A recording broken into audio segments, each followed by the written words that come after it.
दोस्तों आपके favourite YouTube channel वंस मेडियर क्लासेज में आप सभी का स्वागत है। दोस्तों राजस्थान में यूटीपी भर्ती का दौर जारी है।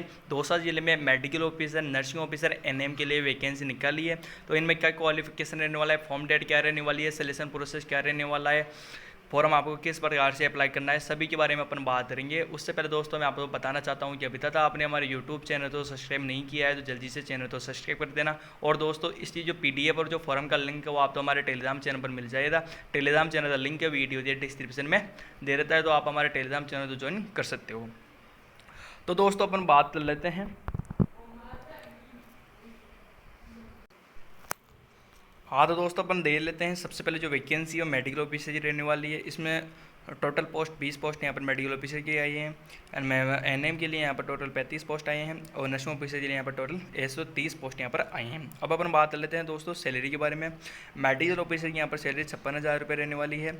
एनएम के लिए यहाँ पर 26,300 रुपये पर मंथ आपकी यहाँ पर सैलरी रहने वाली है। और जो नर्सिंग ऑफिसर उनकी यहाँ पर सैलरी 37,800 रुपये पर मंथ आपके यहाँ पर सैलरी रहने वाली है। अब इसके बाद में अपन क्वालिफिकेशन के बारे में बात कर लेते हैं। दोस्तों जो मेडिकल ऑफिसर हैं उनके लिए यहाँ पर क्वालिफिकेशन एमबीबीएस होना चाहिए और जो राजस्थान मेडिकल काउंसिल है उसमें आपके पास में रजिस्ट्रेशन होना चाहिए। इसके बाद में दोस्तों जो एनएम है उसके अंदर क्वालिफिकेशन के बारे में बात करें तो एनएम में कोर्स किया होना चाहिए। जो राजस्थान नर्सिंग काउंसिल है उसमें आपके पास में रजिस्ट्रेशन होना चाहिए। इसके बाद में दोस्तों नेक्स्ट वैकेंसी यहाँ पर नर्सिंग ऑफिसर के लिए है। नर्सिंग ऑफिसर का क्वालिफिकेशन है वो जीएनएम, यदि किसी ने जीएनएम कर रखी है या बीएससी नर्सिंग कर रखी है तो आप यहाँ पर फॉर्म अप्लाई कर सकते हो। साथ में जो राजस्थान नर्सिंग काउंसिल है उसमें आपके पास में रजिस्ट्रेशन होना चाहिए। अब हम फॉर्म भरने की जो लास्ट डेट है उसके बारे में बात करें। दोस्तों फॉर्म भरने की जो लास्ट डेट है वह 11 अगस्त शाम 5 बजे तक रहने वाली है। जो भी फॉर्म अप्लाई करना चाहते हो वो 11 अगस्त से पहले पहले कर देना। इसके बाद हम दोस्तों अपन बात कर लेते हैं चयन प्रक्रिया के बारे में, सिलेक्शन प्रोसेस के बारे में। तो यहाँ पर दोस्तों जो सिलेक्शन प्रोसेस है वो मेडिकल ऑफिसर के लिए तो यहाँ पर सही रहने वाला है, इंटरव्यू होगा और जो दस्तावेज सत्यापन है वह 16 अगस्त तो रहने वाला है। और बाकी जो महिला स्वास्थ्य कार्यकर्ता और जो हमारे नर्सिंग ऑफिसर हैं उनके लिए दोस्तों यहाँ पर जो चयन प्रक्रिया है यहाँ पर थोड़ी सी अलग दे रखी है दोस्तों। जो कि हमारा जो नियम है, जो स्वास्थ्य विभाग से जो लेटर निकला था यूटीपी भर्ती हुआ था, तो यहाँ पर एनएम और जो नर्सिंग ऑफिसर है उनके अंदर जो चयन प्रक्रिया थी सिलेक्शन प्रोसेस की वो 1965 नियम के अनुसार होने वाली थी, मेरिट प्लस बोनस के आधार पर। परंतु यहाँ पर इंटरव्यू लिया जा रहा है एनएम और नर्सिंग ऑफिसर था। एकमात्र जिला है दौसा जिला जहाँ पर इंटरव्यू के आधार पर नर्सिंग ऑफिसर और जो एनएम है उनकी वैकेंसी यहाँ पर कंप्लीट करवाएंगे।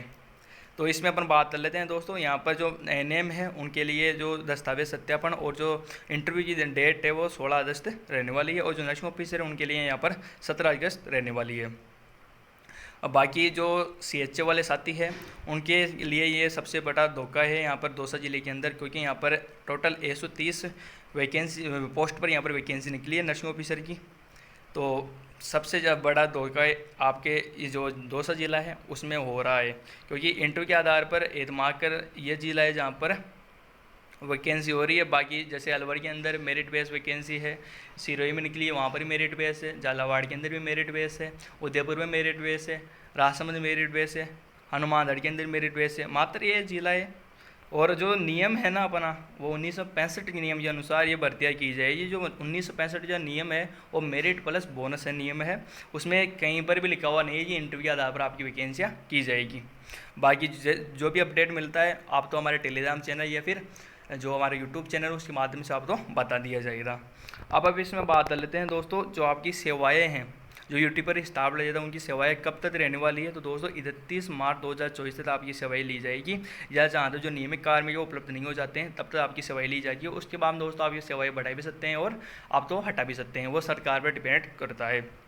इसके बाद में सबसे इंपॉर्टेंट अपन बात कर लेते हैं दोस्तों जो चयन सूची है उसके अंदर जो दौसा जिले की जो मूल निवासी है, जो भी अभ्यर्थी जिन्होंने जीएनएम कर रखी है या बीएससी नर्सिंग कर रखी है या फिर एमबीबीएस कर रखा है या फिर एनएम कर रखा है, तो सबसे पहले उनका सिलेक्शन होगा। उसके बाद में अन्य जिले वाले अभ्यर्थियों को लिया जाएगा यदि सीटें खाली रह जाती है तो। अब अपन बात कर लेते हैं दोस्तों जो फॉर्म है वो आपको किस प्रकार से अप्लाई करना है, पूरा आप देखना। बाकी कोई चीज़ समझ में नहीं आती तो आप नीचे कमेंट कर सकते हो।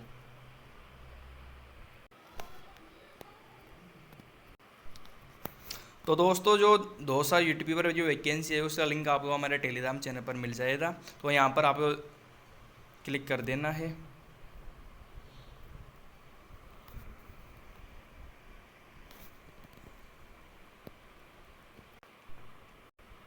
तो दोस्तों जैसे ही आप क्लिक करते हो ऐसा फॉर्म आपको पास में ओपन हो जाएगा। जो ईमेल आईडी आपने लॉगिन करेगी वो आपके यहाँ पर आ जाएगी। इसके बाद दोस्तों आपको यहाँ पर जो ईमेल आईडी है उस पर टिक कर देना है। उसके बाद नेक्स्ट पर आपको चला जाना है। तो यहाँ पर आपकी बेसिक डिटेल मांगी जाएगी। जो भी आपका नाम है, सबसे पहले आपको अपना नाम बताना है। उसके बाद में आपको अपना पापा का नाम बताना है। उसके बाद में यदि आपकी शादी हो चुकी है, जो महिलाएं हैं, वो अपने पति का नाम यहाँ पर बताना है आपको। उसके बाद में आपको अपनी जो डेट ऑफ बर्थ है, जन्म दिनांक, उसके बारे में बता देना है। उसके बाद दोस्तों आपको अपना जेंडर के बारे में बताना है। मेल हो, फीमेल हो, अदर्स हो, जो भी हो, उसमें आपको टिक कर देना है। उसके बाद में आपको एड्रेस के बारे में बता देना है। फिर उसके बाद में आपको अपने जो जिस ज़िले के आप मूल निवासी हो उसके बारे में आपको बता देना है। जयपुर से हो, अजमेर के हो, दौसा के हो, जहाँ से भी हो तो बता देना है। उसके बाद में आपको होम स्टेट के बारे में बताना है। जिस राज्य या मूल निवासी हो उसके बारे में आपको बता देना है। फिर नेक्स्ट पर क्लिक कर देना है।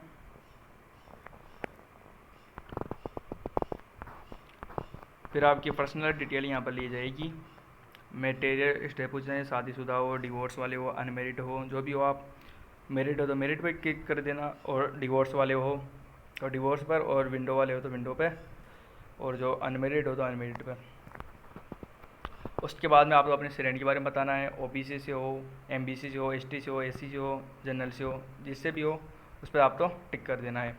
उसके बाद में यदि आप विशेष श्रेणी से हो, जैसे कि blindness, low vision, locomotor disability, mental disability, hard of hearing, किसी से भी हो तो आप तो यहाँ पर टिक कर देना। और यदि किसी से नहीं हो तो आप तो नॉट एप्लीकेबल पर टिक कर देना है। इसके बाद में आपको अपना मोबाइल नंबर डाल देना है। उसके बाद में आपको अपना आधार नंबर यहाँ पर डाल देना है। फिर नेक्स्ट पर आपको क्लिक कर देना है। उसके बाद दोस्तों आप तो यहाँ पर जो एजुकेशनल क्वालिफिकेशन और एक्सपीरियंस है उनके बाद में आपको पूछा जाएगा। तो किस पोस्ट पर आप अप्लाई करना चाहते हो, मेडिकल ऑफिसर पर करना चाहते हो, नर्सिंग ऑफिसर पर करना चाहते हो, या एनएम पर करना चाहते हो, जिस पर भी आप करना चाहते हो उस पर आपको टिक कर देना है।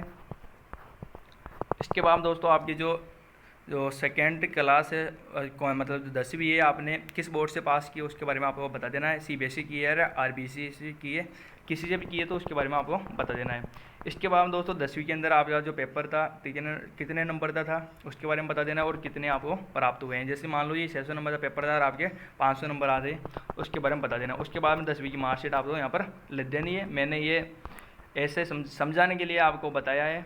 बाकी यहाँ पर जितनी परसेंटेज आपकी बनती है वो निकाल लेनी है, और यहाँ पर ऐसे जैसे यहाँ पर डाल देनी है। उसके बाद में दोस्तों जो 12th है वो किस बोर्ड से आपने की है, राजस्थान बोर्ड से, जो अपनी अजमेर बोर्ड है उससे की है, आरबीसी की है, सीबीएसई की है, उसके बारे में आपको बता देना है। इसके बाद में दोस्तों जो 12th है उसमें कितने नंबर का पेपर था, जैसे 500 नंबर का पेपर था और आपके 400 नंबर आए हैं, तो ये आप तो यहाँ पर लिख देना है। जितने भी नंबर आते हैं आपको नीचे बता देना है, और कितने नंबर का पेपर था उसके बारे में आप तो बता देना है, और आपकी कितनी परसेंटेज बनी है 12th में उसके बारे में आप तो यहाँ पर लिख देना है।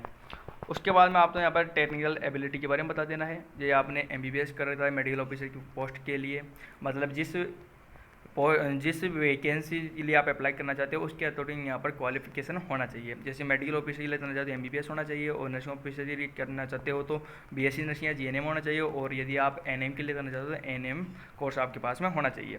जैसे कि मैंने नर्सिंग ऑफिसर के लिए करना चाहता हूँ तो यहाँ पर मैंने बीएससी नर्सिंग पर क्लिक कर दिया यहाँ पर। अब उसमें आप तो बता देना है जो टेक्निकल कोर्सेज है उसमें आपकी कितनी परसेंटेज बनी है। जैसे कि बीएससी नर्सिंग की जो फर्स्ट ईयर सेकेंड ईयर, अपने बात करें बीएससी नर्सिंग के बारे में, तो बीएससी नर्सिंग 4 साल की होती है, तो आप तो first year, second year, third year, fourth year, चारों साल होगी। जो कितने नंबर का पेपर हुआ है सब तो जोड़ लेना है, और कितने नंबर आपके पास में आ रहे हैं उसके बाद में उसको आपके परसेंटेज निकाल के यहाँ पर डाल देनी है। जितनी 78 बन रही है, कितनी बन रही है, तो आप तो यहाँ पर डाल देनी है। उसके बाद में दोस्तों जो अपना बात करें जो मेडिकल ऑफिसर उनमें तो राजस्थान मेडिकल काउंसिल में रजिस्ट्रेशन होता है, जो नर्सिंग वाले उनका राजस्थान नर्सिंग काउंसिल में रजिस्ट्रेशन होता है। तो जो आपका रजिस्ट्रेशन नंबर है वो कितनी डेट तक वैलिड है उसके बारे में आपको बता देना है। उसके बाद में अपन बात लें जो राजस्थान जो आपने आरएनसी और आरएनसी और जो आरएमसी है और किस ईयर के अंदर आपने रजिस्ट्रेशन करवाया था उसके बारे में आपको बता देना है।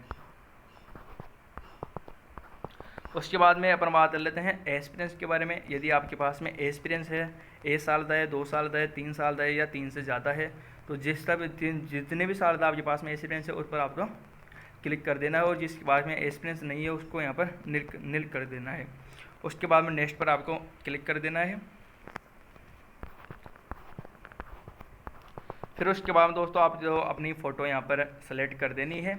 इसके आज ये मैं नहीं बता पाऊँगा भाई, ये जो भी आपकी फ़ाइल है वो आपकी फ़ोटो है वो यहाँ पर आपको ले लेनी है। उसके बाद में आपको नेक्स्ट पर क्लिक कर देना है। ये फॉर्म का फॉर्मेट रहने वाला है पूरा का पूरा। और दोस्तों यदि आपको चीज़ समझ में नहीं आती है तो आप नीचे कमेंट कर सकते हो।